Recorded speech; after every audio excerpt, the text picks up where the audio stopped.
আমার তুষারা শশা প্রজেক্টের এই যে এই ভিউটা হচ্ছে আমার সবচেয়ে বেশি ভালো লাগতেছে। মানে এই সাইডটা আজকে শশা তুলতে এসে দেখি এখানে সুন্দর একটা ভিউ নিছে।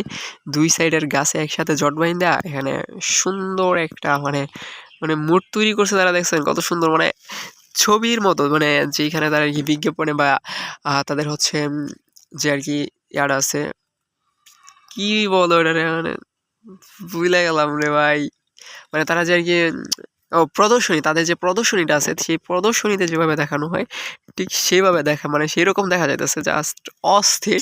তবে আমার এখানে কিছু গাছের শশা হচ্ছে ছোট আগা, মানে গোড়াটা একটু ছোট হয়ে গেছে, চিকন হয়ে গেছে, যদিও আকর্ষণটা একটু কম। তবে এই সাইড দিয়ে হচ্ছে আকর্ষণীয় শশা আছে যথেষ্ট, আলহামদুলিল্লাহ বলার মতোই। এই যে শশা আপনারা দেখতে পাচ্ছেন, এখান দিয়ে দেখাই তো গাছ হচ্ছে, দেখেন ওই দূরে সব জায়গাতে প্রচুর শশা আছে। এই যে শশাতে হচ্ছে থ্রিপসটা সবচেয়ে বেশি ভয়ঙ্কর একটা রোগ। থ্রিপস কিভাবে দমন করতে হয় তা নিয়ে একটা ভিডিও অবশ্যই তৈরি করা উচিত।